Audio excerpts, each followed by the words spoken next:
नमस्कार विद्यार्थी मित्रांनो, मी इंजिनियर जितेंद्र पिंपळशेंडे, संचालक उडान करिअर अकॅडमी चंद्रपूर. गुदण्या खायला आणि गुदण्या झोपायला हा कार्यक्रम बंद करा, कारण पोलीस भरती आलेली आहे आणि पोलीस भरतीमध्ये 100% येणारा प्रश्न म्हणजे वेन आकृत्यांवरती आणि पुष्कळदा विचारलेला प्रश्न आहे. तर त्या अनुषंगाने आज तुमच्यासाठी सेपरेट टॉपिक घेऊन आलेलो आहोत, वेन आकृत्या. वेन आकृत्या हा चॅप्टर शिकत असताना हा घटकावरती 10 नियम आपल्याला माहिती असणे आवश्यक आहे. तर सुरुवातीला हा घटक वरती प्रश्न घेण्याच्या अगोदर आपण या घटकांबद्दल विदिन द 2 मिनिटांमध्ये आपण त्याच्याबद्दल होल डिस्कस करून घेऊया. ओके, तर वेन आकृत्या म्हणजे काय? तर दिलेल्या वास्तविक घटकांचा संबंध दर्शवण्यासाठी ज्या आकृत्यांचा वापर केला जातो अशा आकृत्यांना वेन आकृत्या असं म्हणतात. म्हणजे कोणत्याही प्रकारच्या आकृत्या त्या घटकांचा संबंध दाखवण्यासाठी आपण जे वापरू अशा आकृत्यांना काय म्हणू आपण? वेन डायग्राम्स किंवा वेन आकृत्या असं म्हणू. मग त्या घटकांचा संबंध कसा राहील हे आकृतीच्या माध्यमातून दाखवण्यासाठी आपल्याला साधारणतः 10 ते 11 पद्धतीचे नियम आपण वापरणार. मोस्ट ऑफ द 10 जरी नियम तुम्हाला माहित असेल तर ऑलमोस्ट क्वेश्चन तुमचे कव्हर होऊन जातील. ओके, चला तर पहिला नियमाकडे येऊया. तर पहिला जो नियम आहे, दिलेले सर्व घटक हे एकमेकांपासून पूर्णपणे भिन्न असतील. तर अशा घटकांचा संबंध दर्शवण्यासाठी ह्या पद्धतीची म्हणजे पहिल्या क्रमांकाची आकृती तुम्हाला वापरायची आहे. दुसऱ्याकडे येऊ आपण.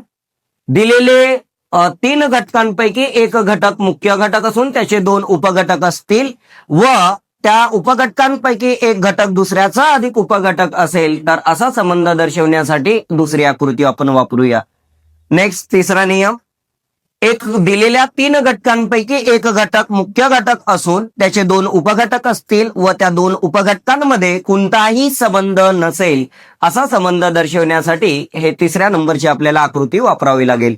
नेक्स्ट, दिलेल्या 3 घटकांपैकी एक मुख्य घटक असून त्याचे 2 उपघटक असतील व त्या 2 उपघटकांमध्ये काही बाबतीत साम्यता असेल म्हणजे काहीतरी सामायिक गुणधर्माने एकत्रितपणे आलेले असतील आणि असा संबंध जर दर्शवायचा असेल तर या 4थ्या नंबरची तुम्हाला आकृती वापरावी लागेल. नेक्स्ट, 5व्या नंबरची आकृती. दिलेल्या 3 घटकांपैकी एक घटक मुख्य घटक असून त्याचा एक उपघटक असेल व तिसऱ्या घटकाचा त्या दोन्ही घटकांशी संबंध असेल, काही बाबतीत अंशतः संबंध जर असेल तर असा संबंध दर्शवण्यासाठी 5व्या नंबरची आकृती तुम्हाला वापरावी लागेल. नेक्स्ट, 6वा. दिलेले 3 घटकांपैकी 2 घटक पूर्णपणे वेगळे असतील. दिलेल्या 3 घटकांपैकी 2 घटक पूर्णपणे वेगळे असतील व तिसरा घटकांमुळे हे दोन्ही घटक अंशात्मक सामायिक गुणधर्माने एकत्रित आलेले असतील तर या वेळेला तुम्हाला 6व्या नंबरची आकृती वापरावी लागेल. नेक्स्ट, 7वा.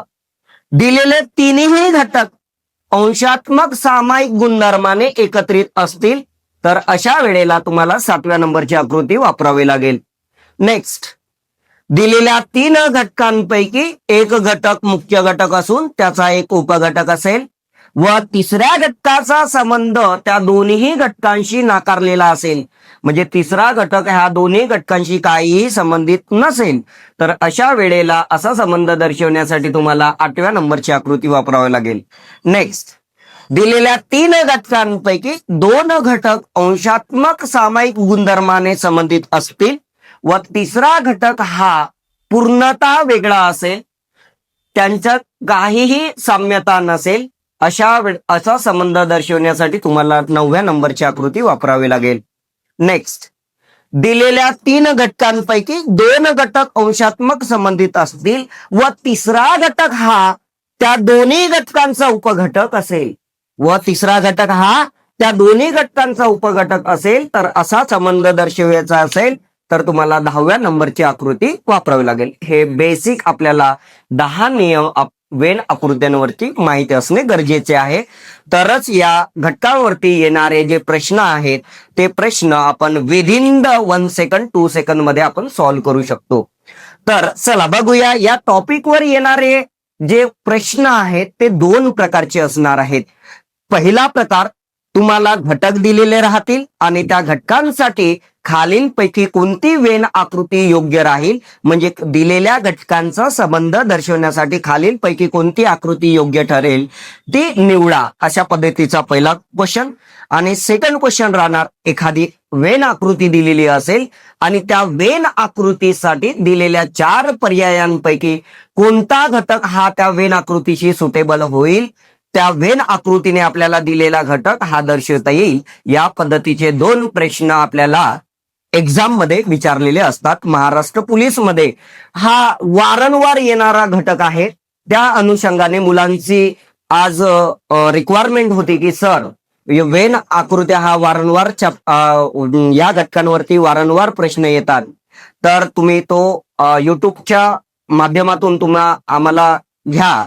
तर आज आपण तुमच्यासाठी घेऊन आलेलो आहोत. तर चला बघूया. Type number 1 problems.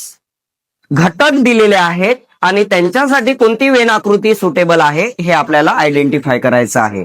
तर क्वेश्चन नंबर 1, दिवस, आठवडा, वर्ष या 3 घटकांचा संबंध कोणत्या वेन आकृतीने व्यक्त करता येईल किंवा दर्शवता येईल, या पद्धतीचा प्रश्न ठाणे ग्रामीण पोलीस बँड्समॅन पोलीस भरती 2024 ला विचारलेला होता. तर मग याच्यामध्ये जर बघितलं आपण, वर्ष हा मुख्य घटक आहे, त्याचे 2 उपघटक आहे, आठवडा आणि दिवस. त्यातल्या त्यात दिवस हा आठवड्याचा एक उपघटक आहे. त्या अनुषंगाने म्हणजे एक मुख्य घटक, त्याचे 2 उपघटक, त्या 2 उपघटकांपैकी अधिक एक उपघटक, म्हणजे असा संबंध जर दर्शवायचा असेल तर तुम्हाला पहिल्या नंबरची आकृती वापरावी लागेल. नेक्स्ट सेकंड सेम टाईपचा क्वेश्चन आहे. रायगड पोलीस भरती 2024 ला विचारलेला प्रश्न.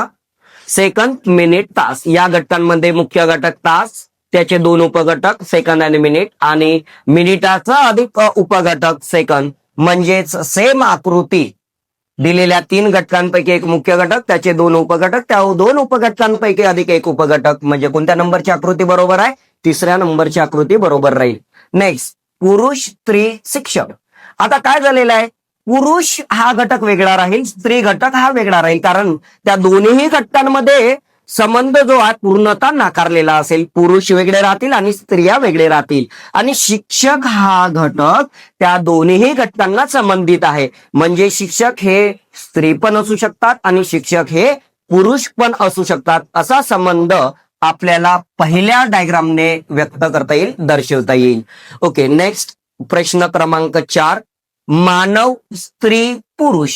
आता याच्यामध्ये बघितलं आपण अगोदरच, स्त्री आणि पुरुष हे 2 वेगवेगळे घटक आहेत. मानव हा घटक मुख्य घटक झालेला आहे.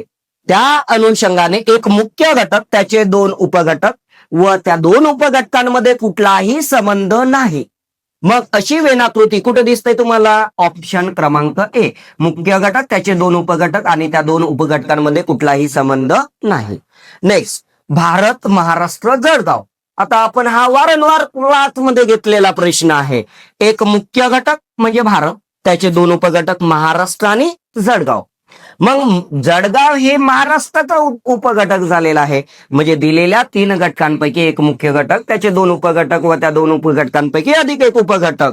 म्हणजे नथिंग बट कोणत्या आकृतीने व्यक्त करता येईल? ऑप्शन क्रमांक सी.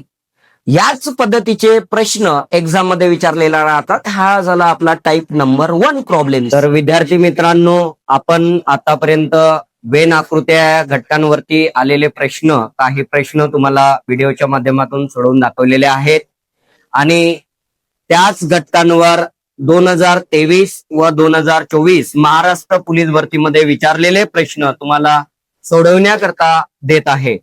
तरी या प्रश्नांची उत्तरे तुम्ही कॉमेंट्स बॉक्समध्ये मेन्शन करा व ज्या विद्यार्थ्यांना या प्रश्नांमध्ये डाऊट येत असतील अशा विद्यार्थ्यांना कॉमेंट सेक्शन मध्ये मेन्शन करा आणि विचारा, जेणेकरून आम्हाला समजेल का तुम्हाला एखाद्या प्रश्नामध्ये डाऊट आलेला असेल तर त्याचं उत्तर आपण कॉमेंट सेक्शन मध्ये देण्याचा प्रयत्न करू. आणि आता आपण वळूया टाईप 2 कडे, जे की वेन डायग्राम्स दिलेले राहतील आणि त्या वेन आकृतीला कोणते खालीलपैकी घटक आपल्याला निवडायचे आहे तर हे बघूया.